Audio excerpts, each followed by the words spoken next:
Canal do YouTube do Mundo do Futebol. Bom, galera, chegando aqui para passar várias coisas, tá? Começando por essa rodada de meio de semana da Série A do Campeonato Brasileiro. Vamos aos jogos. Nessa quarta-feira, 7h30 da noite, Flamengo e Botafogo, clássico carioca. Bom, 8 horas da noite, vamos ter os jogos aqui entre Internacional e Mirassol, Sport e Ceará. 8 horas da noite nessa quarta-feira, Série A, Campeonato Brasileiro. 9h30 da noite, Fortaleza e Vasco. 9h30 da noite, Série A, Campeonato Brasileiro. Vamos lá, gente, nessa quarta-feira, 7 horas da noite, Palmeiras e Bragantino. 9h30 da noite, Clássico Paulista, Santos e Corinthians. 9h30 da noite nessa quarta-feira. 7 horas da noite, próxima quinta-feira, São Paulo e Grêmio. 9h30 da noite, próxima quinta-feira, Clássico Baiano, Bahia e Vitória. Próxima quinta-feira, 9h30 da noite, Série A. Vamos lá, gente, nessa quarta-feira, 9h30 da noite, né? Repetindo, nessa quarta-feira, 9h30 da noite, vamos ter Clássico Mineiro, Cruzeiro e Atlético Mineiro. Quarta-feira, 9h30 da noite. Quinta-feira, 9h30 da noite, Fluminense e Juventude, Série A, Campeonato Brasileiro. Vamos lá, gente, semifinais aqui da Copa do Mundo Sub-20. Nessa quarta-feira, 5 horas da tarde, França e Marrocos. 8 horas da noite, Argentina e Colômbia. Semifinais, Copa Libertadores Feminina. Também nessa quarta-feira, 4 horas da tarde, Deportivo Cali e Colo-Colo. 8 horas da noite, Corinthians e Ferroviária. Semifinais, Copa Libertadores Feminina. Bom, galera, eu vou ficar devendo para os amigos o horário desses jogos, mas nesta quarta-feira também teremos as partidas de ida, pelo que eu entendi, das semifinais do Campeonato Maranhense, segunda divisão. Tá? ITZ contra o Lago Verde, São Luís contra o Fluminense do Maranhão, tá? Nessa quarta-feira, repito, eu não descobri o horário das partidas, mas trago aqui os resultados, beleza? 8 horas da noite nessa quarta-feira também, vamos ter o jogo entre Brusque e Santa Catarina, Copa Santa Catarina. Passando agora o resultado, gente, vamos lá. Congo 2, Sudão 0. Gabão 2, Burundi 0. África do Sul 3, Ruanda 0. Senegal 4, Mauritânia 0. Aqui também, eliminatórias africanas para a Copa do Mundo 2026. Vale dizer que a África do Sul se classificou oficialmente para a Copa do Mundo 2026. Vamos lá, gente, outros resultados aqui. A seleção da Bolívia perdeu para a Rússia por 3-0, amistoso. Catar 2, Emirados Árabes 1. Arábia Saudita 0, Iraque 0. Com esse placar aqui, válidos nesses dois jogos aqui, tanto do Catar quanto da Arábia Saudita, detalhes, jogos válidos pelas eliminatórias asiáticas, né? Para a Copa do Mundo 2026. E com esse placar, a Arábia Saudita se classificou para a Copa do Mundo de 2026 também, pela Ásia. Vamos lá, gente, mais dois amistosos aqui. Coreia do Sul 2, Paraguai 0. Noruega 1, Nova Zelândia também 1. Outro amistoso. Bom, pelas eliminatórias europeias para a Copa do Mundo 2026, tivemos aqui os seguintes placares. Itália 3, Israel 0, Portugal 2, Hungria 2, Espanha 4, Bulgária 0, Inglaterra 5, Letônia 0. E a Inglaterra se classificou oficialmente para a Copa do Mundo 2026, pelas eliminatórias europeias. Vamos lá, gente, amistoso. Tanzânia 0, Irã 2. Eliminatórias também aqui africanas para a Copa do Mundo 2026. Gâmbia 7, 0 para Seychelles. Eliminatórias africanas para a Copa do Mundo 2026. Eliminatórias europeias. Armênia 0, 1 para Irlanda. Aqui também eliminatórias europeias para a Copa do Mundo 2026. Vamos lá, gente. Copa Santa Catarina.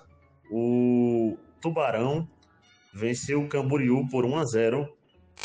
E o Criciúma venceu o Caravaggio por 4-1. Copa Santa Catarina. Copa Atlântico, Série Bronze, categoria Sub-20. O Náutico venceu o Santa Cruz 2-0.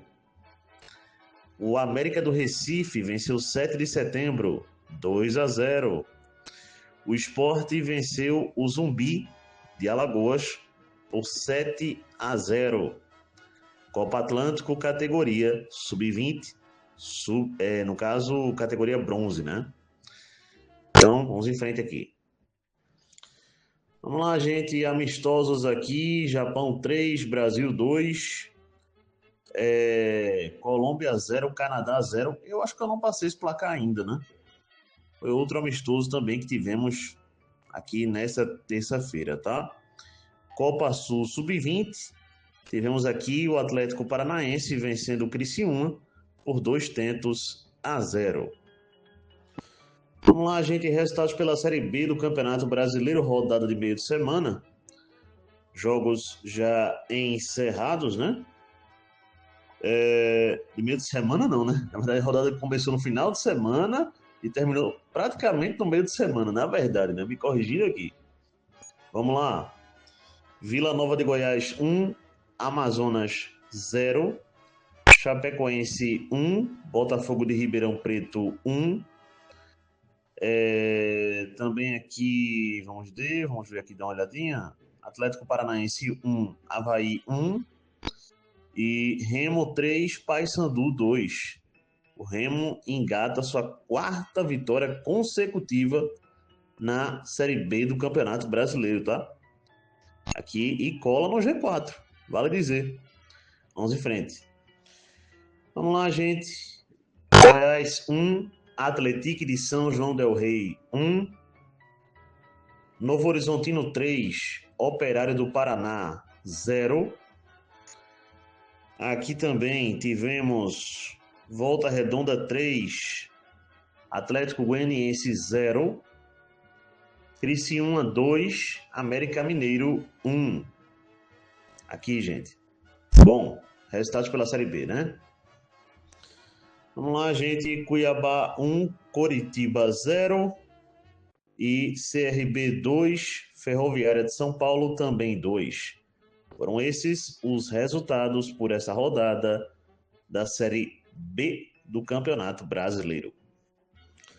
Vamos lá, gente. Mais um jogo encerrado, inclusive nesse momento, né? Foi encerrado esse jogo. Panamá 1, Suriname 1. Em andamento, Guatemala 1, El Salvador 0.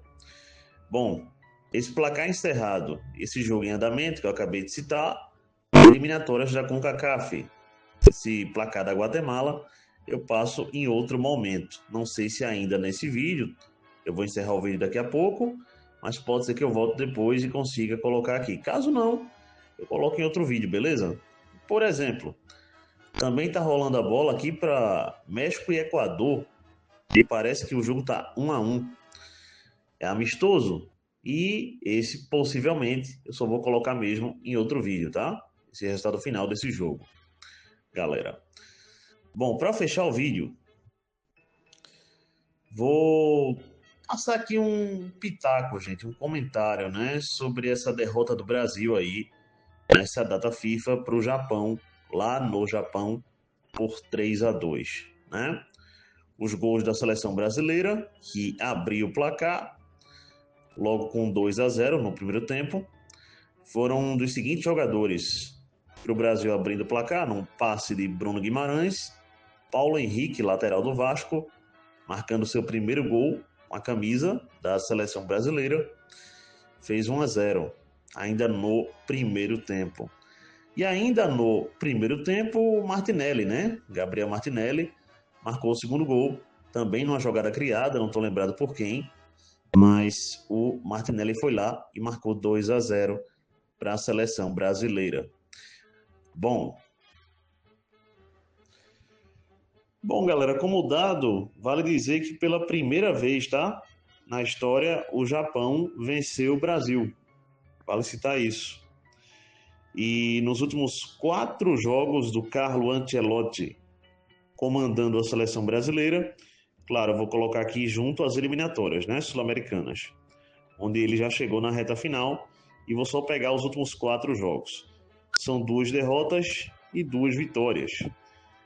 Nessa sequência, o Brasil venceu o Chile por 4-0, perdeu para a Bolívia por 1-0, venceu a Coreia do Sul por 5-0 e perdeu para o Japão por 3-2, tá?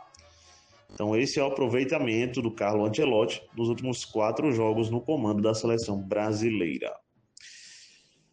Bom, os gols do Japão, gente, aqui quem marcou foi, no segundo tempo, os jogadores Minamino, atacante, que os amigos devem lembrar, já passou pelo Liverpool, não faz muito tempo, e é um rodado aí do futebol europeu. O Nakamura empatou o jogo para o Japão e o Ueda virou para o Japão, assim fazendo 3-2, tá? Bom, falando um pouco do jogo, bom, galera, uma vitória justa, não tem muito o que dizer, uma vitória justa.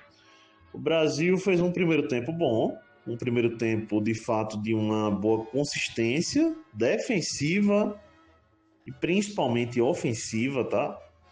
O Brasil entendendo o time do jogo, o Japão não era a Coreia do Sul, era uma seleção bem mais forte, então não dava muitas das vezes para massacrar numa pressão, não dava para fazer isso, porque o Japão sabia escapar da pressão do Brasil. Veja o Brasil tentando fazer isso, tá? No começo do jogo até tentou pressionar ali a defesa do Japão e não colou, porque o Japão facilmente sabia sair da marcação. Do Japão foi a primeira grande chance, né? Demorou um pouco para ter alguma grande chance, mas numa jogada do Doan, foi um destaque do jogo, no primeiro e no segundo tempo, ele deu a bola lá, acho que foi o Ueda, que chutou cruzado, e o Minamino não conseguiu botar para a rede, abriria para o Japão 1-0 ali, né? Foi uma bela chance, onde ele poderia, como centroavante, ter se jogado na bola para ter feito o gol. Bom, após isso, a seleção brasileira meio que partiu para cima do Japão. E mesmo partindo para cima, não estava criando chances, nada perto disso, tá?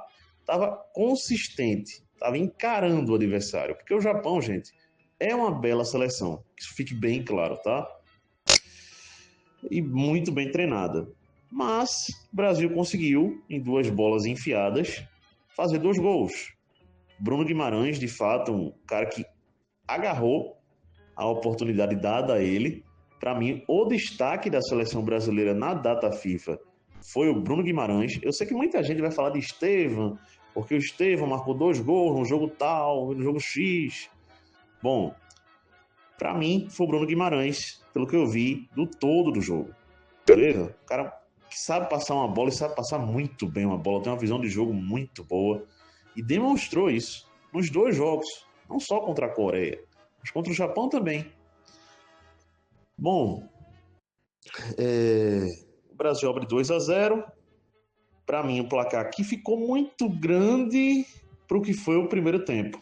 muito grande. Entendo que o Brasil teve seus méritos em aproveitar as oportunidades que teve. O Japão teve a oportunidade dele e não aproveitou. Então, 2-0. No segundo tempo, o Japão veio com tudo para cima, gente. 20 a 25 minutos, o Japão encaixotou a seleção brasileira no campo de defesa, tá? Sem deixar a seleção sair, sem deixar ter velocidade, sem deixar nada disso. E, bom, partiu para cima, encaixotando, pressão pós-perda, fazendo tudo que era para fazer. E, baseado nisso, o primeiro gol do Japão veio. O Fabrício Bruno falhou? Falhou sim. Mas se esqueceram de perceber, muitos da imprensa brasileira, que houve uma pressão pós-perda do atacante japonês ali. Beleza? E houve também o Minamino, que perdeu o gol no primeiro tempo, não ter desistido da jogada, está atento. Sempre acossando um erro ali. Devido a isso, foi que ele fez o gol. Que diminuiu o score, né? Diminuiu o placar. Daí em diante, o Japão tentou partir para cima, mas a seleção brasileira foi quem criou a próxima oportunidade após o gol do Japão, com o Casemiro. Ele entrou, chutou cruzado e o Suzuki, o goleiro do Japão, defendeu. Daí o Japão permaneceu tentando e não demorou muito. E o Nakamura empatou para a seleção japonesa. Tá? Empatou em uma falha do Fabrício Bruno, uma falha da defesa. Tá, se quiserem partir para isso, beleza, mas méritos da seleção japonesa, que já vinha bombardeando a seleção brasileira. Sejamos muito sinceros, gente. Bom, daí em diante é aí que o Japão se mandou mesmo para cima. Aumentou a pressão. E num escanteio, ou melhor, teve uma bola cruzada, o jogador do Japão mete uma bola no travessão, o Fabrício Bruno ali salvou, porque já ali sairia o terceiro gol do Japão. E aí, na cobrança de escanteio, o Hugo Souza falhou lá, realmente não deu bom para ele. O goleiro que hoje estava na meta, né, da seleção brasileira. E o Ueda, né, marcou o terceiro gol do Japão, ali fazendo 3-2. Vale dizer que o Japão no segundo tempo, gente, onde no primeiro tempo só criou uma oportunidade, no segundo criou 6-7. Se tivesse aproveitado todas as chances que teve, poderia ter de fato feito 4, 5. E o Brasil, pelo menos no segundo tempo, perdeu, fora a chance que eu falei com o Casemiro, uma chance com o Richarlison. Beleza? Então poderia muito bem o jogo ter sido ali, vamos lá, sem medo nenhum. Aqui o Brasil fez 2, poderia ter feito mais 2, com 2 chances que teve no segundo tempo. Um 6-4 teria ficado um bom placar para a seleção do Japão. De todo jeito, o Japão mereceu vencer, gente. É bom deixar isso bem claro. E bom, gente, o que eu quero dizer com isso? Eu entendo o que muitos da imprensa, principalmente youtubers e tudo mais, falaram que foi um vexame o Brasil ter apanhado para o Japão. Meus amigos, olha, é complicado dizer isso. Por que é complicado dizer isso? O Japão, nas últimas 2 Copas do Mundo, só não enfrentou a seleção brasileira porque caiu sempre uma fase antes. Deixa eu trazer a memória para os amigos. Na Copa de 18, o Japão pegou a Bélgica. Uma fase antes da Bélgica ir pegar o Brasil e eliminar o Brasil. E o Japão fez 2-0 na Bélgica. Meteu bola na trave, um vareio de bola em cima da Bélgica. E a Bélgica, nos últimos 15 minutos, virou, até hoje ninguém sabe dizer como foi aquilo, para 3-2 e passou. Tá? Contra a Croácia, na Copa de 22, o Japão novamente jogou melhor que a Croácia, vinha de eliminar a Espanha, vinha de bater na Alemanha na fase de grupo, eliminar a Alemanha na fase de grupo, tá?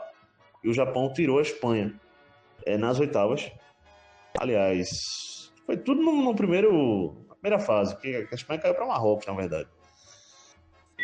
Bom, o que vale dizer que o Japão bateu nessas 2 seleções, né? Tanto em Espanha quanto em Alemanha. Bom, pegou a Croácia, jogo equilibrado ali, pau a pau, passou a Croácia. beleza? O Japão, gente, nos últimos tempos, venceu, por exemplo, aqui, a Alemanha de goleada, na casa da Alemanha. Então, é uma seleção organizada, é uma seleção forte. Eu posso citar alguns jogadores como destaque nessa partida contra o Brasil? Posso. Doan, atacante do Eintracht Frankfurt da Alemanha. Poxa, ele botou lá os laterais do Brasil para dançar, tranquilamente. O Ito, esse jogador que, se muito me engano, atua no futebol japonês. Esse metro e acabou com o jogo. Só dando passe, só na medida. Beleza? Outro jogador aqui também, o Minamino. Dá pra dizer que ele foi um destaque do jogo. Dá pra dizer, um atacante que não desistiu das jogadas. E tem outros aqui, o Eda também foi um destaque. Então, a seleção japonesa de fato jogou um bom futebol contra o Brasil. Foi um bom jogo.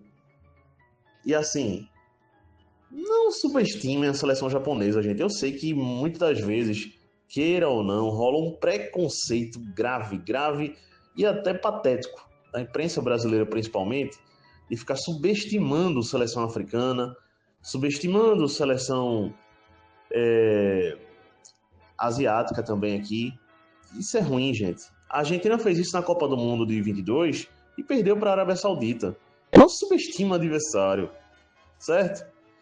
A imprensa fez isso. A seleção, eu acho que não. Hoje, para mim, sinceramente, Japão e Brasil, futebol jogado, repito, se equiparam, para mim, tá? Mas o Brasil tem muito mais nomes, é Vinícius Júnior, melhor do mundo, sei lá mais o quê. Futebol jogado. Volto a repetir, gente, tá? Essa é a minha opinião. Mas, bom, próximo jogo da seleção brasileira, mês de novembro, próximos 2 jogos, contra Senegal, que para mim é melhor que a seleção japonesa, tá? Então sobe a setinha. E Tunísia, são as 2 últimas datas FIFA do mês de novembro, tá? Do mês de novembro e, no caso, desse ano, né? De 2025. Bom, segunda derrota do Carlo Ancelotti no comando da seleção brasileira, desde que ele assumiu. É isso, galera. Abraço a todos. Até a próxima. Deixem um like aí. E fui! Ô, gente, eu já tenho fechado o vídeo. Deixa eu só passar que o Ancelotti, né, ele mudou 8 jogadores, tá? Do jogo contra a Coreia do Sul para esse jogo contra o Japão. Ele mudou 8 jogadores, então não passei esse detalhe, né? Mas, bom, como eu já falei aí, os amigos perceberam, o desempenho não mudou no primeiro tempo. Beleza? Então, eu não vou usar isso aqui como desculpa, que acho que nem devo, porque para mim foi uma derrota normal, tá? Então, eu não vou usar isso como desculpa para uma derrota, não. Beleza? Perdeu porque simplesmente a outra seleção foi melhor e venceu. Beleza? Então, mais uma vez, peço o like aí, gente, e fui.